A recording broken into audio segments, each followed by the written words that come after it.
नमस्कार साथियों, औद्योगिक रिलेशन में, इंडस्ट्रियल रिलेशन में पीएनएम का चैप्टर हम पहले कर चुके हैं और प्रेम का भी चैप्टर हम पहले क्लियर कर चुके हैं। और अब अपना आज का टॉपिक है, उस टॉपिक का नाम है जेसीएम। जेसीएम की फुल फॉर्म होती है जॉइंट कंसल्टेटरी मशीनरी। तो औद्योगिक रिलेशन के अंतर्गत पीएनएम का हम कर चुके हैं, वीडियो बना चुके हैं प्रेम का, और पीएनएम का भी वीडियो बना चुके हैं। अब ये जो वीडियो बन रहा है ये जेसीएम का बन रहा है। जेसीएम का छूटा हुआ था तो हम जेसीएम को भी ले लेते हैं। तो इसकी जो फुल फॉर्म होती है जॉइंट कंसल्टेटिव मशीनरी होता है। इसकी फुल फॉर्म याद रखिएगा, इसकी फुल फॉर्म पूछी जा सकती है।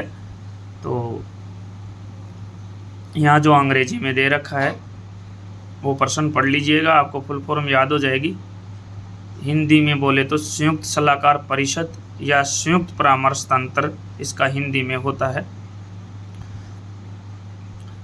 तो सबसे पहले बात होती है फुल फॉर्म की, और दूसरी बात होती है कि ये कब से लागू हुआ, ये बात होती है। तो चलिए पहले प्रश्न की बात करते हैं। पहला प्रश्न है, when joint consultative machinery JCM was formed. संयुक्त सलाहकार परिषद ऑब्लिक संयुक्त परामर्श तंत्र जेसीएम की शुरुआत कब हुई? तो यह आपके 28/10/1966 को हुई।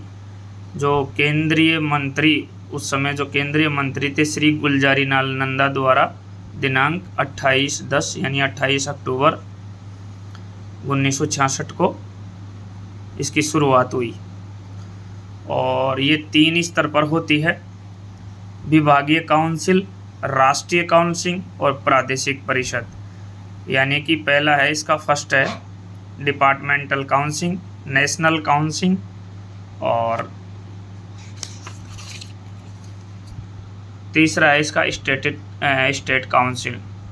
नेक्स्ट प्रश्न है साथियों, पंच फैसला बोर्ड ऑफ आर्बिट्रेशन को रेफरेंस किस आधार पर किया जाता है? तो यदि नेशनल काउंसिल या डिपार्टमेंट काउंसिल व सरकार के मध्य मुद्दों पर कोई सहमति न हो तो वो मैटर पंच फैसले के पास जाता है, बोर्ड ऑफ आर्बिट्रेशन को रेफरेंस किया जाता है। नेक्स्ट प्रश्न है, और डिपार्टमेंटल काउंसिल किन मुद्दों पर बहस नहीं कर सकती? जो मुद्दे अन्य सरकारी या विभागों पर समान रूप से लागू होते हैं उन पर डिपार्टमेंट काउंसिल बहस नहीं कर सकती है। नेक्स्ट प्रश्न है, बहुत अच्छा प्रश्न है, वेरी गुड प्रश्न है। जेसीएम से सरकार व श्रमिकों दोनों की सदस्य संख्या क्या है? तो सरकार के 24 तथा कर्मचारियों के मान्यता प्राप्त फेडरलों से 60, जिनमें से 24 रेलवे के दोनों फेडरलों से होते हैं। नेक्स्ट प्रश्न है, बहुत ही इम्पोर्टेंट है, वेरी वेरी इम्पोर्टेंट प्रश्न, गुड प्रश्न, और इसको याद रख लीजिएगा, कॉपी में लिख लीजिएगा। संयुक्त परामर्श तंत्र जेसीएम विभाग का काउंसिल की अध्यक्षता कौन करता है? तो वो आपका मेंबर स्टाफ करता है। ये अभी परीक्षा में लेटेस्ट आया है, तो बहुत अच्छा प्रश्न है और वेरी गुड प्रश्न है, मोस्ट इम्पोर्टेंट है। Who is the president of JCM? तो इसका मेंबर स्टाफ होता है, वो प्रेसिडेंट होता है। जेसीएम का जो प्रेसिडेंट होता है वो मेंबर स्टाफ होता है। नेक्स्ट है, how many times JCM meetings organise in a year? यानी जो जेसीएम की मीटिंग होती है वो एक वर्ष में कितनी बार आयोजित होती है? तो वो एक वर्ष में 2 बार आयोजित होती है, 6 महीने में 1 बार होती है। बहुत अच्छा प्रश्न है, वेरी वेरी इंपॉर्टेंट प्रश्न है।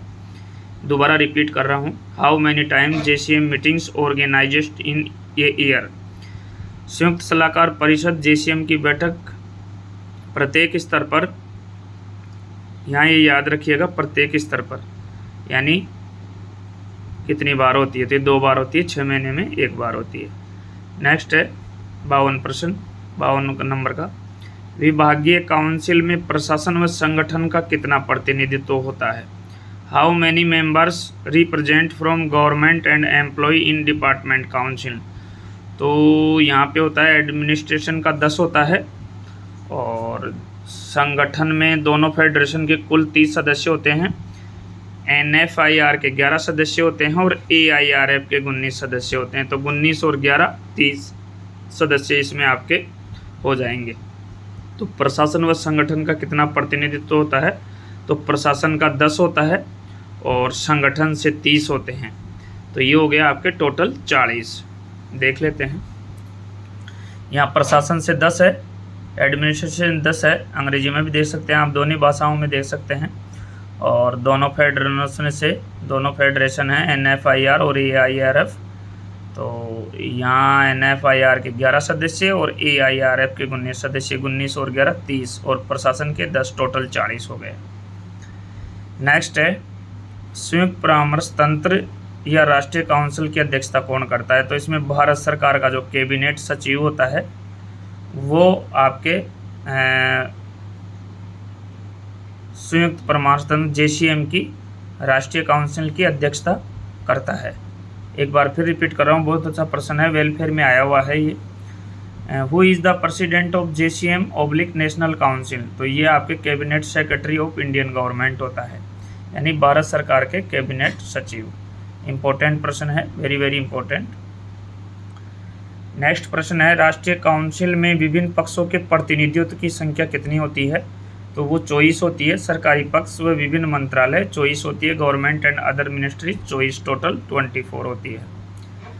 नेक्स्ट है राष्ट्रीय काउंसिल में यदि किसी मुद्दे पर सहमति नहीं होती है तो निर्णय तो मामला किसे अग्रेसित किया जाता है? तो वो बोर्ड ऑफ एब्रीविएशन को किया जाता है। एब्रीविएशन को किया जाता है, पंच निर्णय को किया जाता है।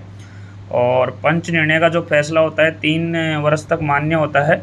और इसमें जो पंच निर्णय में जो सदस्यों की संख्या होती है वो भी 3 होती है और ये 3 साल तक इसका फैसला मान्य होता है। काउंसिल में यदि फैसला नहीं हो पाता तो वो पंच निर्णय के पास भेजा जाता है, रेफर किया जाता है। और पंच निर्णय में जो पंच निर्णय की जो कमेटी होती है उसमें 3 सदस्य होते हैं, दोनों पक्षों से एक होता है। और जो अध्यक्षता होती है वो निष्पक्ष व्यक्ति द्वारा की जाती है। और सभी का जो नामांकन होता है वो श्रम मंत्री द्वारा होता है। देख लेते हैं एक बार, इसका उत्तर भी देख लेते हैं। यहाँ दिया है दोनों पक्षों से एक और तो 2 सदस्य तो ये हो गए और अध्यक्षता निष्पक्ष व्यक्ति द्वारा की जाती है, तो टोटल 3 हो गए।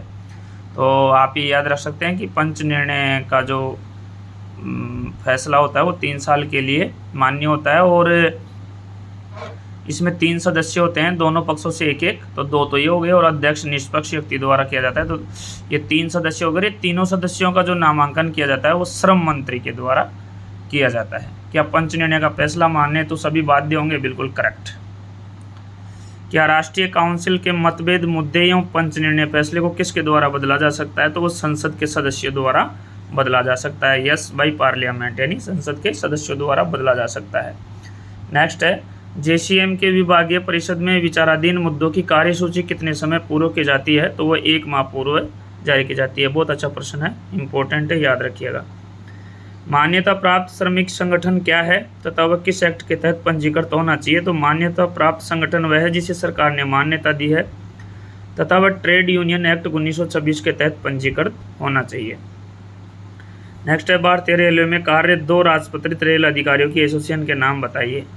तो 2 एसोसिएशनों के नाम बताने आपको। एक तो all India railway promotive officers association है और एक है all India railway officer association. देखो यहाँ पे जो राजपत्रित अधिकारियों की जो एसोसिएशन है यहाँ पे 2 हैं। एक तो जो डायरेक्ट ऑफिसर आता है उनकी अलग होती है और एक जो प्रमोशन से ऑफिसर बनते हैं, उनकी एसोसिएशन अलग है। तो यहाँ 2 एसोसिएशन काम करती है। एक तो है all India railway promotive officer association और दूसरी है all India railway officer association.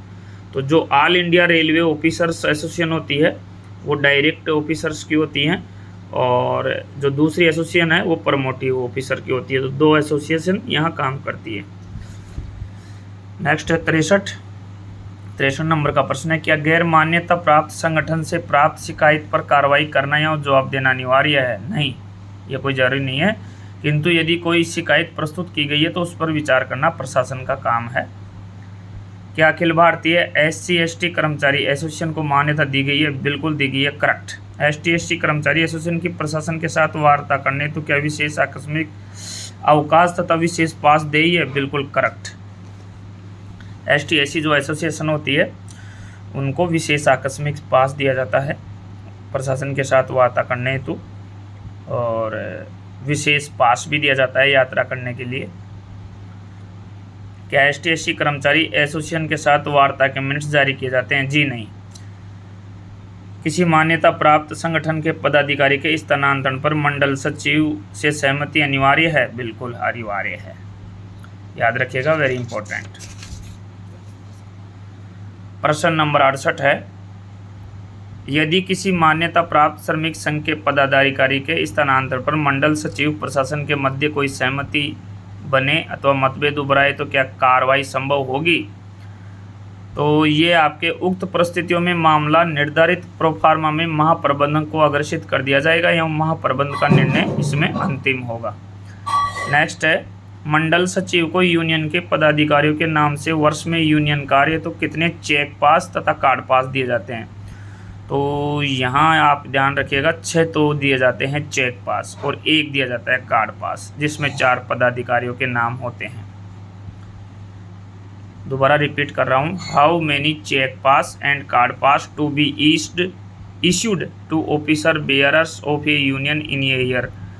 तो 6 चेक पास और 1 card pass for office bearers. Next प्रश्न है, ये आपके है, मान्यता प्राप्त संगठन को स्वीकृत एक कार्ड पास जिस पर 4 पदाधिकारियों के नाम हैं उस पर कितने लोग एक साथ यात्रा कर सकते हैं? तो 1 पदाधिकारी 1 ऑफिस बेयरर उस पर यात्रा कर सकते हैं। नेक्स्ट है, मान्यता प्राप्त श्रमिक संघों के मंडल सचिव व मंडल अध्यक्ष के घरों पर उपलब्ध करवाए रेलवे टेलीफोन के किराए की वर्तमान दर क्या है? तो वो निःशुल्क है। मान्यता प्राप्त यूनियन के चुनाव कितनी अवधि में निश्चित होने चाहिए? तो वो 2 वर्ष में 1 बार होने चाहिए।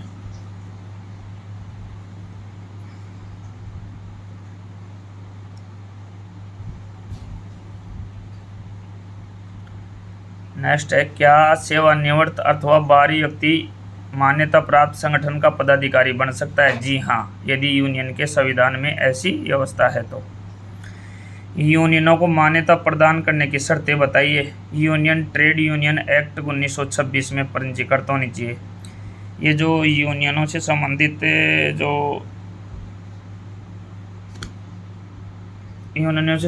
जो ये ट्रेड यूनियन एक्ट आया था, ये 1926 में आया था और ये आपके 1 जुलाई 1927 से लागू हुआ था, तो इसको याद रखिएगा। जहाँ किसी इकाई के अंतर्गत कर्मचारियों की संख्या 500 से कम है तो यूनियन की शाखा खोली जा सकती है? नहीं, वहाँ केवल वर्कर्स कमेटी बनाई जा सकती है। यदि किसी कारखाने में या प्रोडक्शन यूनिट में कर्मचारियों की संख्या 500 से कम है तो वहाँ यूनियन की शाखा खोली नहीं जा सकती है, वहाँ ओनली वर्कर्स कमेटी बनाई जा सकती है, ये ध्यान में रखिएगा। और बहुत अच्छा प्रश्न है, यहाँ मैं इंडिकेट कर देता हूँ, वेरी वेरी इंपॉर्टेंट। 75 नंबर है, जहाँ किसी इकाई के अंतर्गत 500 कर्मचारी तो यहाँ खोली जा सकती है, तो नहीं, वहाँ एक वर्कर कमेटी से बनाई जा सकती है। 500 की संख्या याद रखिएगा। किसी इकाई में यूनियन के सदस्यों की संख्या 1000 से कम है तो कितने ऑफिस बेयरर शिकारी होंगे? अगर 1000 से कम है तो 10 ऑफिस बेयरर शिकारी होंगे। जहाँ यूनियन के सदस्यों की संख्या 1000 से अधिक हो वहाँ कितने पदाधिकारी स्वीकृत है? तो 1000 से ऊपर 12 पदाधिकारी स्वीकृत है, ध्यान में रखिएगा, वेरी इंपॉर्टेंट प्रश्न। प्रश्न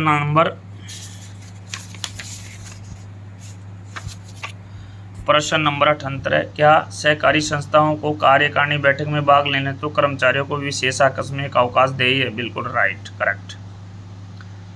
क्या गैर रेल कर्मचारी को क्लब तथा संस्थान इंस्टीट्यूट का सदस्य बनाया जा सकता है? जी हाँ, किंतु उन्हें मतदान एवं गतिविधि में सम्मिलित होने का अधिकार नहीं होगा। नेक्स्ट है, जिस भवन का उपयोग ऑफिसर्स क्लब के रूप में किया जाता है वहाँ कितना किराया रेलवे में जमा होगा? तो निःशुल्क है वो। भारतीय स्काउट गाइड्स की गतिविधियों में एक वर्ष में कितने विशेष आकस्मिक अवकाश देय हैं? तो वो 30 हैं।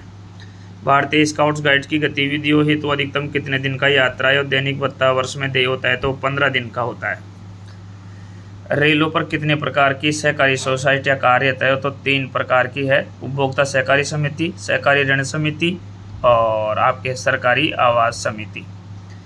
क्या सहकारी समिति के प्रबंध समिति की बैठक में भाग लेने तो विशेष पास दिए जाते हैं? यस। क्या सहकारी समिति के कर्मचारियों को पास्ता पीटीओ दिए जा सकते हैं? यस। रेलवे बोर्ड स्तर पर पीएनएम का चेयरमैन मेंबर स्टाफ होता है। वेरी इंपॉर्टेंट प्रश्न, याद रखिएगा साथियों। इंडिकेट कर देता हूँ, बहुत अच्छा प्रश्न है। रेलवे बोर्ड स्तर पर पीएनएम का चेयरमैन होता है तो वो आपके मेंबर स्टाफ होता है।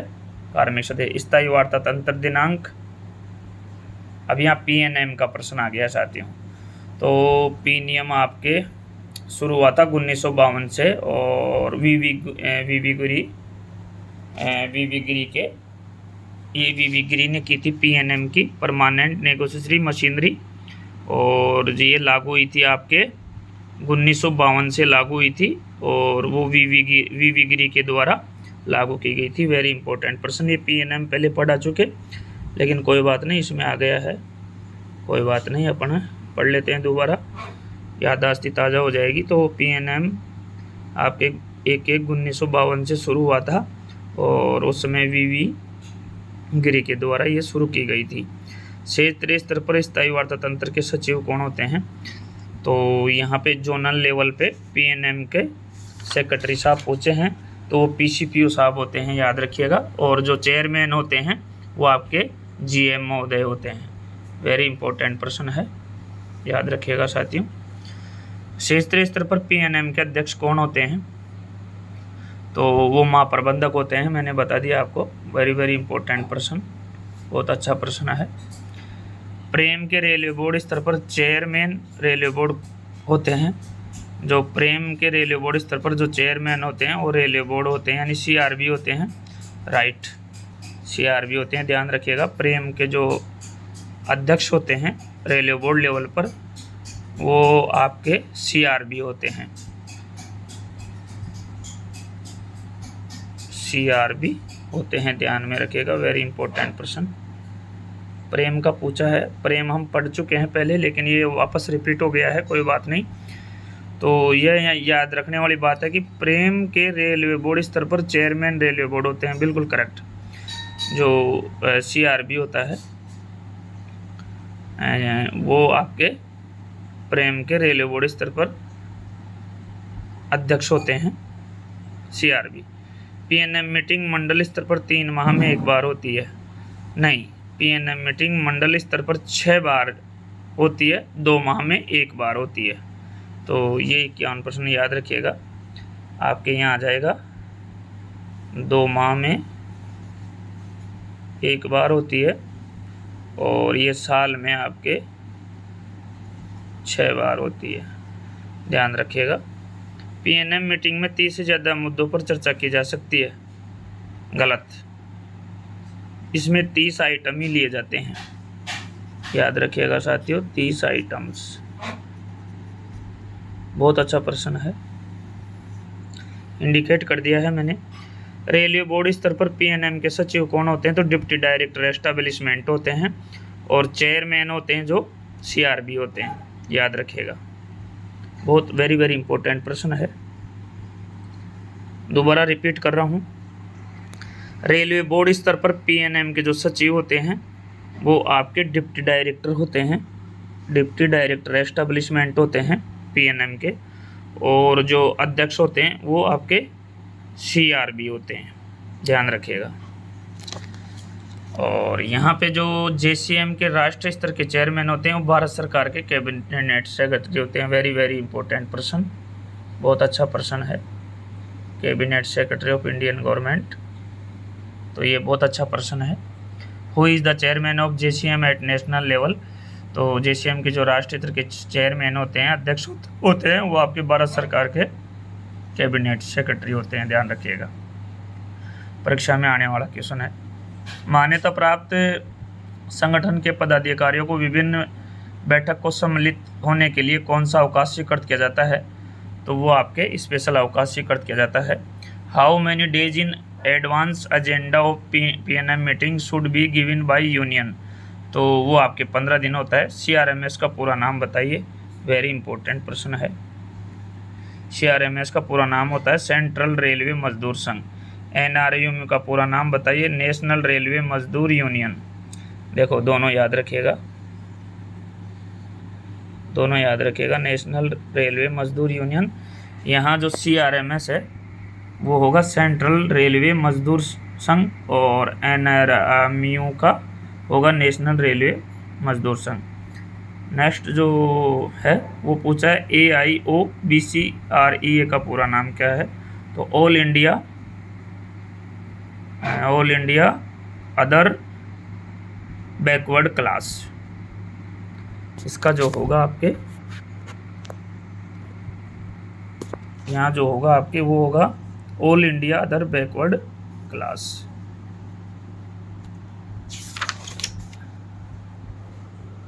चलिए साथियों,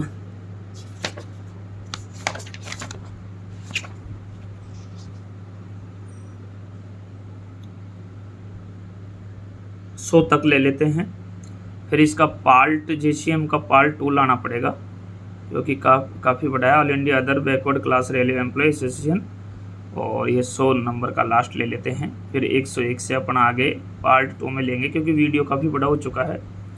AISCSTRA का पूरा नाम क्या है, तो इसका all India all India schedule caste schedule tribe railway employees association होता है। पूछा जा सकता है, वेरी इंपॉर्टेंट प्रश्न है।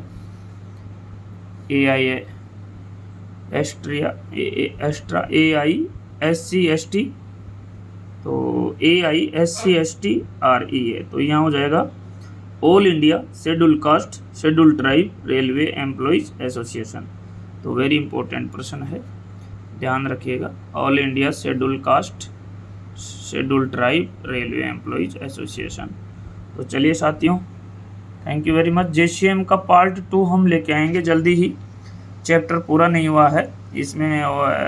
इंडस्ट्रियल रिलेशन में आपके पहले प्रेम हो गया, PNM हो गया, JCM पूरा नहीं हो पाया है, वीडियो काफ़ी बड़ा हो गया, तो JCM का हम पार्ट 2 लेके आएंगे। तब तक दीजिए आज्ञा, नमस्कार, थैंक यू वेरी मच।